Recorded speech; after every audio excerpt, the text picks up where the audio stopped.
Itimo ang'o? Aluoko sende. Itimo ang'o?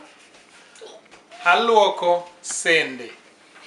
Now sende or saende. Sende or saende. Now sende means plates or cups and utensils. In general, they are utensils. Generally, you can classify them as utensils, but individually they have names. So this is oluthkwon. This is oluthkwon. This is ojiko. Ojiko.